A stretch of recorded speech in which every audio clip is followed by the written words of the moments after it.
सर्वप्रथम सर्व स्वामी भक्तांचे पुन्हा एकदा खूप खूप मनापासून स्वागत आहे. स्वामी भक्तांनो, आज एक सुंदर असा अनुभव आपण बघणार आहोत. या ताईच्या अनुभवातून आपल्याला खूप सारी शक्ती मिळणार आहे. स्वामींच्या नामस्मरणामध्ये किती ताकद असते हे आपल्याला कळणार आहे. त्यामुळे हा अनुभव अगदी शेवटपर्यंत प्रत्येक स्वामी भक्तांनी बघावा. चला तर मग वेळ न लावता ताईंच्या शब्दात आपण अनुभवाला सुरुवात करूया. ताई म्हणतात, सर्वप्रथम सर्वांना श्री स्वामी समर्थ महाराजांच्या चरणी त्रिवार वंदन. स्वामी भक्तांनो, माझे नाव अर्चना पाटील. आज मी तुम्हाला माझ्या जीवनातील सर्वात मोठा स्वामी अनुभव सांगणार आहे. या अनुभवातून खऱ्या अर्थाने मी स्वामींशी जोडली गेले आणि स्वामींची सेवा करू लागले. स्वामी भक्तांनो, माझ्या कुटुंबामध्ये माझ्या 2 बहिणी, भाऊ आणि आई वडील असं आमचं छोटंसं कुटुंब. मी सर्वात मोठी, त्यामुळे मला शिक्षणासाठी वडिलांनी हॉस्टेलवरती ठेवलं होतं. मी हॉस्टेलवरती होते. मी आणि माझी एक मैत्रीण असे आम्ही दोघीच एका रूममध्ये राहत असायचो. आम्ही हॉस्टेलमध्ये न राहता बाजूला एक बिल्डिंगमध्ये रूम घेतलेली होती. आम्ही दोघे तिथे राहत होतो. पण एका वर्षानंतर तिचे लग्न झाले. ती रूम सोडून गेली. त्यानंतर मी एकटीच तिथे राहत होती. तिथे जवळच स्वामींचा मठ होता. तिच्यासोबत मी कधीतरी स्वामींच्या मठामध्ये जात असायची. त्यानंतर मला हळूहळू स्वामींची गोडी लागली आणि आरतीला जावं असं वाटायचं. त्यामुळे मी सकाळ संध्याकाळ रोज मठामध्ये जायची आरती करण्यासाठी. कारण दिवसभर अभ्यास करून खूप कंटाळा यायचा. मग थोडंसं फ्रेश होण्यासाठी बाहेर पडावं म्हणून स्वामींच्या मठात जायची आणि तिथे स्वामींचं नामस्मरण. पण घरी आल्यानंतर काहीच स्वामींचं मी सेवा वगैरे काहीच करत नव्हती. पण जिथे आम्ही राहत होतो ना, तिथे म्हणजे जे घर मालक होते त्यांचा जो मुलगा होता, 22 वर्षाचा झाल्यानंतर त्याने फाशी लावून तिथे आत्महत्या केलेली होती. जिथे आम्ही राहत होतो तिथेच त्यांनी आत्महत्या केली होती. हे आम्हाला कोणीच कधी सांगितलं नाही. मला देखील कोणी सांगितलं नाही आणि काही होत नाही. पण मला कधी कधी ना असे भास व्हायचे, कधीतरी डबे वाजायचे. त्यानंतर वारं नसताना पण असं अचानक काहीतरी आल्यासारखं वाटायचं, जळून गेल्यासारखं वाटायचं.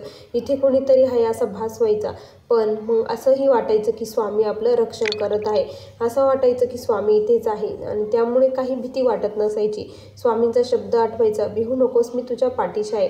त्यानंतर काय झालं, एका महिन्यातच माझी मला पोलिसांचा अभ्यास करण्यासाठी आलेली एक मैत्रीण मिळाली. ती माझ्या रूममध्ये राहू लागली. आता ती नॉनव्हेज वगैरे सर्व काही खात होती. पण मी स्वामींच्या मठात जात होती तेव्हापासून मी नॉनव्हेज पूर्णपणे बंद केलेलं होतं. मी काही खात नव्हती, ती खायची. मी तिला खाऊ द्यायची, मी काही म्हणत नव्हती. मग असंच आमचं सुरू होतं.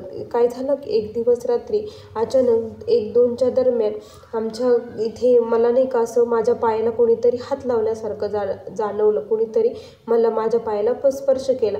म्हणून मी उठून बघितलं तर इतकी प्रचंड मला एक व्यक्ती दिसली.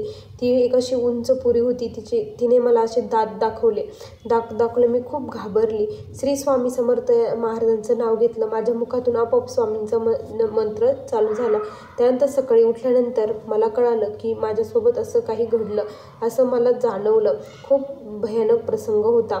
त्यानंतर मग थोड्याच दिवसातच मी लगेच तिथे रूम चेंज केली. कारण त्यानंतर रोज जी मैत्रीण होती ती रोज रात्री 1-2 वाजता जी बोलायला सुरू करायची ती पहाटेपर्यंत बोलतच असायची. त्यामुळे मला खूप भीती वाटायची. ती काहीही बडबड करायची, काहीही बोलायची. आपण जर तिला म्हटलं ना की तू रात्री असं बोलत होती, का बरं बोलत होती, तर ती म्हणायची मी नाही बोलत, मी तर सून झोपलेली होती. ती असं बोलायची. त्यावेळेस मला खूप भीती वाटायची आणि त्याच्या आधीच माझ्यासोबत असं घडलेलं होतं. त्यामुळं मग मी काय केलं की आमचे खूप प्रख्यात असे म्हणजे मी झाल्यापासून ते सर्व कुंडल्या वगैरे सर्व काही आम्ही त्यांच्याकडेच बघतो. मग मी त्यांच्याकडे गेला आणि त्यांना सांगितलं की असं असं घडलं आहे. मी त्यांना काहीच सांगितलं नाही की काही म्हणजे हे होतं का. तर त्यांनी सांगितलं, तू जिथे राहत होती ती जागा खूप बाधित आहे. कारण त्या घरमालकाचा मुलाने तिथे आत्महत्या केलेली आहे आणि तो तिथे पिशाच्च म्हणून वावरत आहे, असं त्यांनी सांगितलं. आणि त्यानंतर मी खरंच चौकशी केली तर कळालं की खरंच तिथे त्यांनी आत्महत्या केलेली होती. आणि ज्यांच्या मुलांनी आत्महत्या केली ते जे नवरा बायको होते ते अजिबात सुखी नव्हते. त्यांना काही ना काही आजारपण हे कंटिन्यू चालू होते. ते एकदा काकूचं झालं की काकांचं आजारी, असे कंटिन्यू ते आजारी असायचे. आनंदी खुशी कधीच नसायची. इतकी निगेटिव्हिटी होती ना त्यांच्या घरामध्ये की बस. त्यानंतर मग मी रूम चेंज केली आणि त्यानंतर मी स्वामींचा फोटो वगैरे आणली आणि माळ वगैरे घेऊन तिथे स्वामींचं अधिष्ठान मांडलं आणि स्वामींना म्हटलं आता इथे तुम्हीच राहा, म्हटलं तुम्हीच सर्व काही बघा. आणि मग त्यानंतर मी खऱ्या अर्थाने स्वामी सेवा सुरू केली. माझं सर्व काही कंप्लीट झाल्यानंतर मी घरी आले. घरी आल्यानंतर आमच्या घराजवळच स्वामींचा मठ आहे त्यामुळे मी तिथेच म्हटलं आता गुरुचरित्र पारायण करण्याची मला खूप इच्छा झाली होती आणि मला माहीत होतं की गुरुचरित्र पारायण हे औदुंबराखाली केलं त्याचं दुप्पटपटीने फळ असतं. मग मी औदुंबराखाली पारायण करायचं ठरवलं, कारण 5 मिनिटाचा रोड होता फक्त जाण्या येण्यासाठी. मग मी तिथे गेले आणि तिथे पारायणासाठी बसले आणि पारायणासाठी बसल्यानंतर मला अचानक माझ्या पोटामध्ये खूप दुखू लागलं. काय होतंय काहीच एक कळत नव्हतं, खूप प्रचंड दुखायचं. मी म्हटलं की मला MC ही रेग्युलर नव्हती त्यामुळे असं काही होत असेल, आई म्हटली.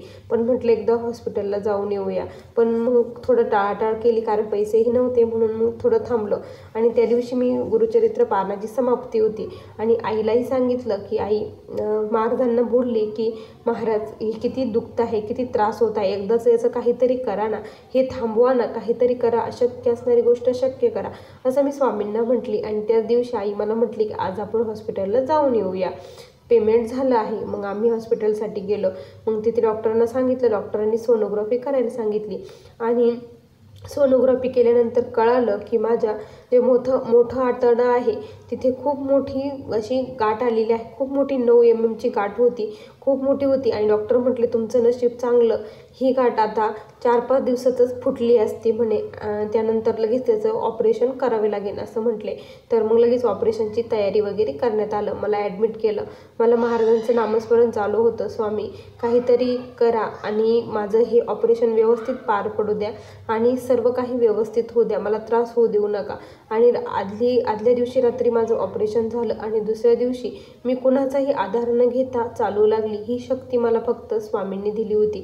स्वामींचं मुखामध्ये तारक मंत्र आणि नामजप हे चालू होता. दुसरं कुठलीच सेवा नाही, पण एवढी सेवा.